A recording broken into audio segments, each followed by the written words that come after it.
Our series concludes with one of the top 2023 pitchers in the U.S. Matt Augustin shot up the charts this summer as improved strength and flexibility helped him get his fastball up to 95 miles per hour. A great week at the area code games helped even more, and an early summer commit to Superpower UVA made a huge difference for this Bishop Eustace right-hander's confidence. Either way, Matt is part of the next wave of guys to succeed Anthony Salametto at Eustace, and we'll find out more about Matt on this edition of JBS Generation Next.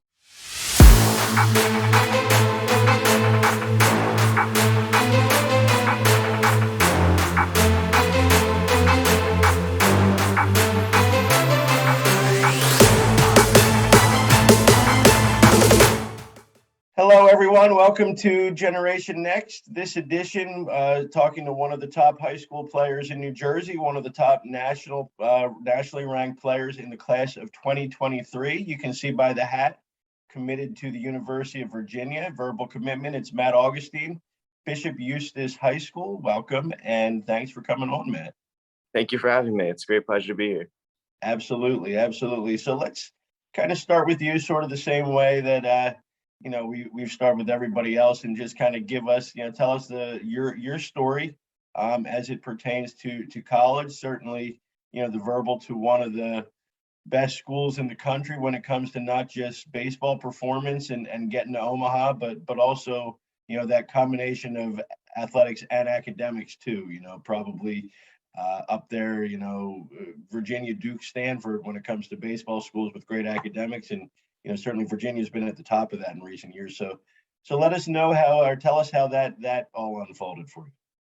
Well, for me, it was at the beginning of last year, towards, I would say about March or so, that I went to see UVA for the first time, and I kind of fell in love with it there.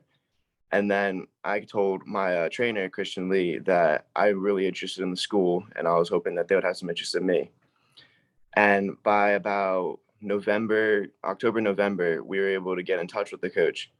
And I finally was able to talk to Coach Dickinson, and we kind of just clicked from the first call. It was like we wouldn't be able to stop talking, and the call went on for about 45 minutes, about an hour. It kind of just it felt like we knew each other already for about 3 years. And it's like we kind of were just best friends already at that point. We see pitching as the same way, kind of. So we really kind of understand each other. And I feel like that's something a player needs to be able to develop through that college process. And it eventually led me to going to more camps and getting to know the other coaches. And me getting to know the other coaches, I felt like I had the same click with those coaches. And eventually it led to me doing a camp in about June. And I felt like it was the right time for me to do something about it. And eventually got the verbal offer. Excellent. Yeah, and you were at that camp with one of our other Generation Next crew, Bryce Message. So you're a year ahead of him, on the graduation list. But did you guys get a chance to connect while you were down there? Oh yeah, me and him, we became best buds down there. We had a blast with each other. It was awesome. He pitched before me, but it was just awesome, watching what he could do. Seeing his arm was so electric just to watch it, and his breaking stuff is phenomenal. It's crazy the spins that he gets and stuff like that. It really is. Yourself, now you had another spike velocity wise over the summer too, right? You're hitting in the high 80s during the year last year in school, right? But now you're consistently mid 90s, right? Yes, sir. Yeah. So I guess tell us about a lot of the work that went into that, with your hard work at AR with Coach Lee, Christian Lee, and what the plan is to keep developing, because you've got the benefit of basically 2 years before you get to UVA and hopefully beyond. And so what's the plan, over this offseason to get better for next year? Well, so last year I had the big goal of gaining weight. So I was probably about a 6 foot, probably weighed about 150 pounds. And I was at the time throwing probably sitting 83 at the time. And I just thought I have to take myself to that next level, get myself to where I want to be and know where I could be. So I kind of reached around and talked to my coach, Sam Tropiano with Eustace, and he told me I should try Christian Lee. And so I started working with Christian in December, and Christian realized that I needed to gain weight and kind of gain that by muscle mass. So over that winter, I was able to put on 40 pounds of just muscle. It was probably February, I was up to 195, and that was the big goal for me to get to that number. Wow. And the next thing I know is I was able to throw a lot harder with ease. And by high school season, like towards the end of it, I was able to sit 89 for a pretty good amount of the game. Yeah. And eventually during the summer, it led to me hitting 95 and sitting 93 that whole game, which was, it honestly was like unbelievable for me coming from where I was to where I am now, but we still got to keep working for it. So this winter, my goal is to keep like probably gain another like 10 pounds just to be able to have that extra spare little bit of weight, because I did lose a little bit of weight during the high school season. Like that's a big challenge for me, just to keep my weight and keep gaining.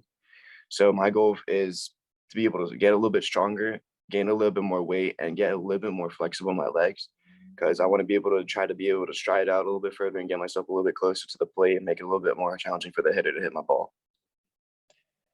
So what was the secret? What was the key for you to put on that weight? Because so many guys that I see at the, around the same time and the same level that you are grade wise, have that same issue. They can fill out, they need to take that next step. They need the 20 pounds, but the excuse is I can't put on weight, whatever it is.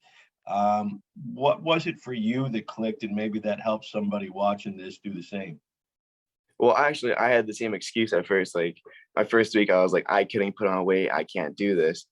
But I finally decided, like, okay, let's try to set up a course plan for myself. So I used a fitness plan where I just jot my meals down and kind of count out my calories.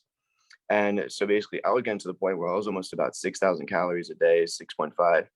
And it basically started off with either a protein shake in the morning with some eggs and maybe some bacon, maybe a little bit of carbohydrates in there too. And then the next thing I know is school shuts down, so I'm virtual. So I was able to eat every hour. So Yeah. I basically had like a burger every hour, maybe grilled cheese, quesadillas. I basically just wanted to eat as much as I possibly could. And by the end of the day, I was back at the gym. So basically anything I ate would try to turn into muscle. And at the end of the day, I usually had a bigger dinner, like probably maybe two steaks, some potatoes, and maybe some vegetables, because I'm a picky eater. So it's a little bit difficult for me to get those in. But I always found a way to get it in, try to balance out the diet. And then I usually finish the day off with another protein shake. So obviously some of that people hopefully can't replicate, the staying at home and not being in school, Yeah. the COVID part. But it sounds like if there's a takeaway that's, for the average, I can't gain weight crowd, is that a real excuse, or do we need to really have a plan like you did, and kind of chart and keep track of everything? And, maybe that reason that we can't put on weight is because we're not eating enough, obviously. And Obviously, yeah. so it sounds like that's maybe the biggest thing, is just track everything. It's really like a job. It's truly dedication it takes for it. It's like for me, I still have to like worry about it. Like I'm still struggling to be able to maintain that weight. It's probably the hardest thing for me right now. It's just to maintain that Yeah. weight, gaining that. Yeah, but it's important. So I mean, it's like you got to It's do it, extremely right? important. Yeah. So let's talk about the summer. One killer experience that you had was the participating in the area code games out in California, right, in San Yep. Diego. It was in So Los Angeles. okay, so take us through that experience, the tryout process for it, and then obviously the experience of getting to participate in it, and how that helped push you forward. Yeah, this experience was honestly the best experience I've had with a baseball. Like it felt like it was the best environment, like just to be with like some of the better players there. But throughout the tryouts, it started with just the PBR tryouts where I was like, I want to do this. I want to perform and show that I can be one of the best of the best. And so I go to these tryouts, and this was the first time I ever hit 90 was at one of these tryouts. So it was like, okay, we're gonna be making an imprint on these guys. And by the next two tryouts, it was at the Yankees. I think it was the AAA fields, and I was able to throw like that was probably one of my better feeling days. all my stuff was feeling really well. My two seam moved incredibly. My slider was able to dip and dive, and it just felt awesome because you get to sit down and talk with so many other great athletes and kind of just get to hear their thoughts about baseball and kind of like where they came from and kind of their background about the sport and why they really play it. So you get to make a lot of friends during this journey throughout it. And when you finally get to that last level, you're basically spending a whole week in Los Angeles with a bunch of other athletes. And it's awesome. You get to build lifelong connections for the rest of your life. And the coaching was awesome, just to be able to work with those like coaches and scouts was awesome because it really gets you to get to that feeling and not be as nervous at the next stages for yourself.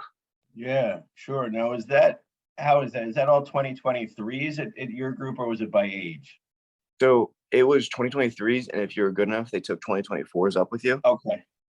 So it's you had a mix. So my team had two 2024s. Okay. So who were some of the guys that you met from all over that you connected with pretty well? Was it pitchers or was it kind of everybody?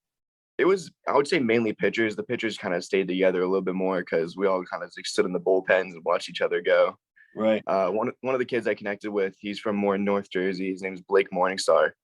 Great kid, has electric stuff. He's a Wake Forest commit. Absolutely love the kid. Me and him still talk all the time. And then my other friend, his name is Brett Antelock. He absolutely stud of an arm. His glove sticks with me in my head forever. His glove says Fuego on it with a fire. I love that glove.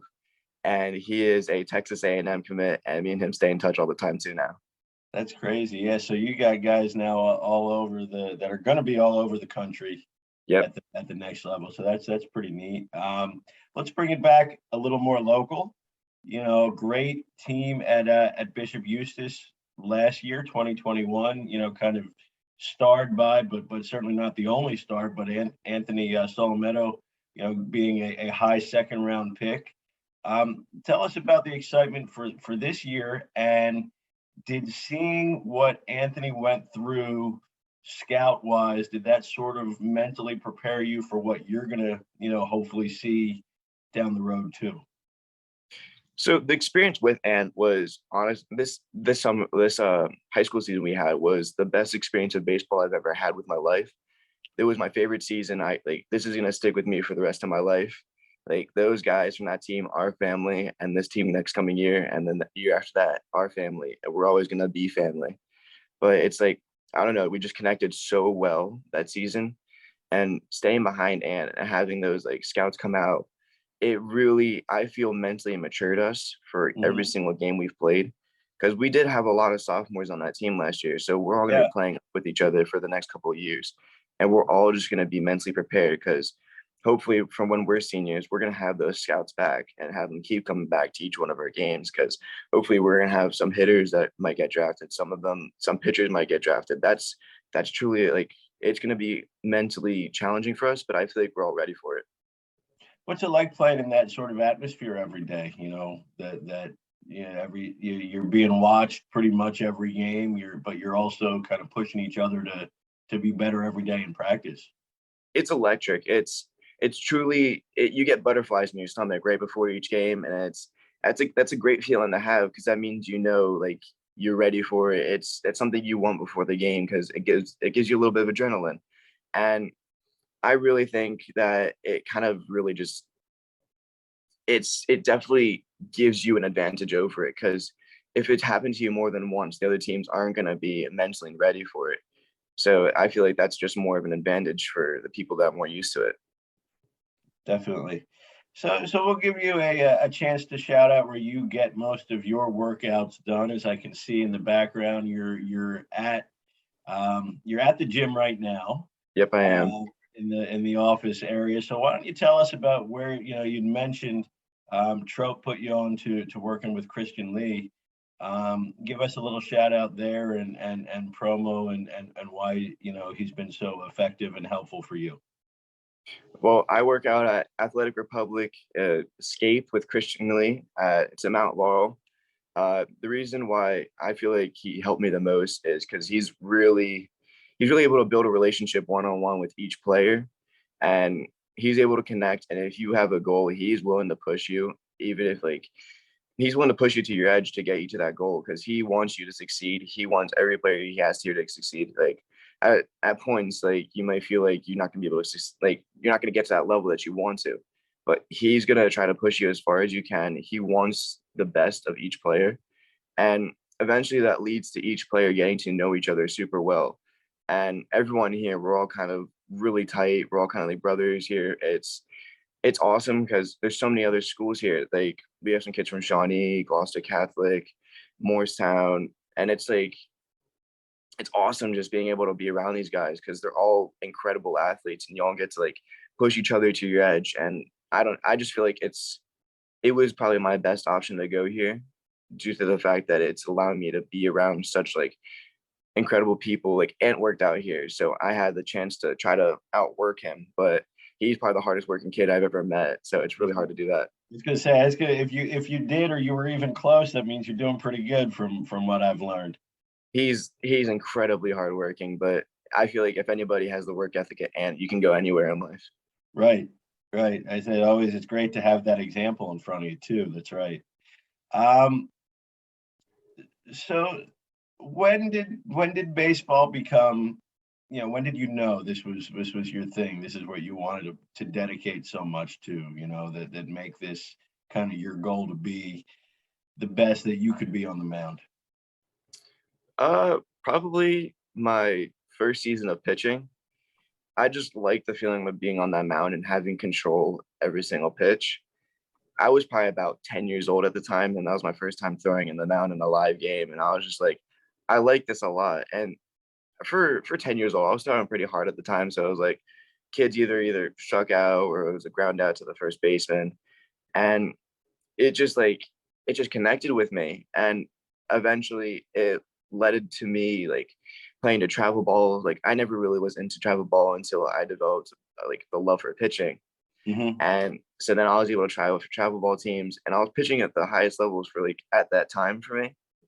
And it just like it got to a point where I loved it so much that it kind of like I overused myself a little bit and it led to me kind of getting a little bit I fractured the growth plate in my shoulder, which took me out for about 8 months. Those were the most boring 8 months of my life. And Yeah, yeah. it truly made me realize how much I love the sport and like how much I need it. So it sounds like you've also fully embraced the PO lifestyle then. No, I'm not done hitting just yet. We're Okay. getting on there. All right. My goal is to hit for another 2 years. I want to be able to help Bishop Eustace as much as I can on and off the field. I want to be Yeah. able to be in the game, like whether it's pitching, hitting, outfielding. I'm willing to do anything for them. Okay. So you're out in the outfield when you're not pitching then when you get the Yep. chance to.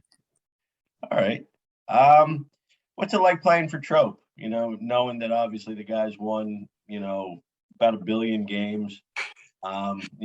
Coach pretty much anybody in South Jersey over the last 40 years, 30 years. What's it like playing for someone like that? I love it. He has so much wisdom and he can teach you so much in the span of the season, like probably about 3 months. You can learn so much from this man. He teaches like anything. Like you can go to him during school sometimes, and he'll just like be able to educate you about like something. Like he he literally taught me how to throw my off speed at a younger age. Like my changeup wasn't the best, and then he was able to help me get my changeup grip to be a little bit tighter and be able to get it have that little bit more drop and tail to it.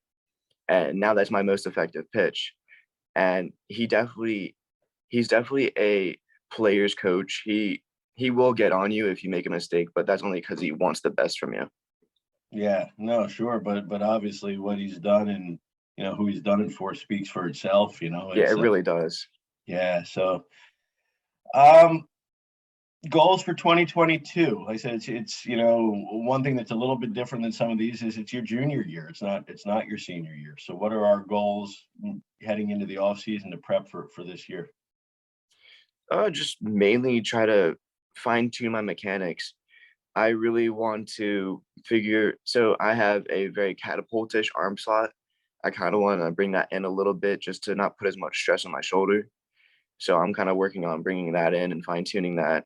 But I also want to add a harder off speed because my off speed isn't exactly the hardest pitches. Like my slider is meant to be one of my second or third hardest pitch. but it was about 72, but over this offseason I was able to get it up to 79. My goal is to get it up to maybe about 80 or so. And my changeup is about 80, 81. So my goal is to get that to about 85. So I have like a 10-mile-an-hour difference. Yeah, And sure. it would definitely be a lot better for me. And I feel like that'll be more effective. And just to have that would definitely make me like the tier higher, in my opinion.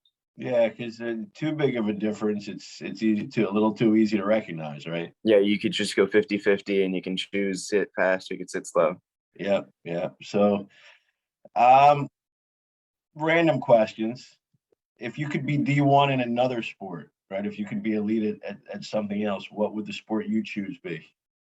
Basketball. I've had a passion for basketball for the longest time. I grew up playing baseball and basketball all the way up until about sophomore year, where I stopped playing basketball Okay. competitively.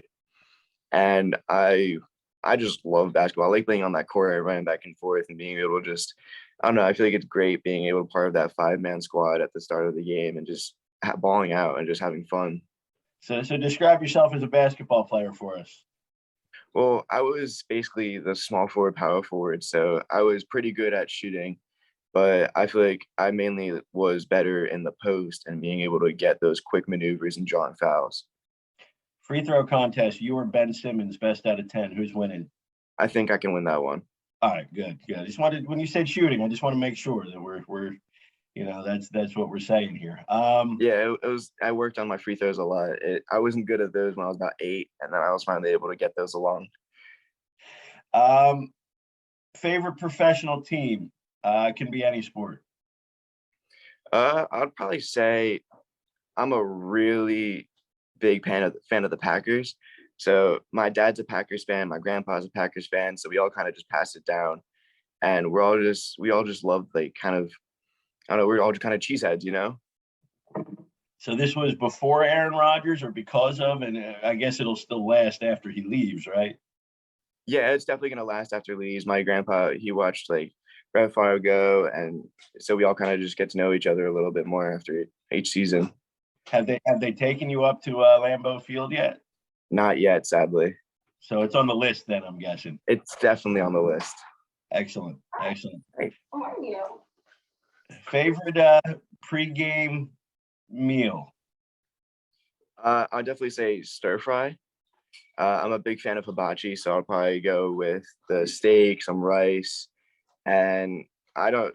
That's just good meals, good eats, and I feel like that just powers me up through it. Absolutely, can't go wrong with that for sure. No, you can't. Uh, pregame music list, before start.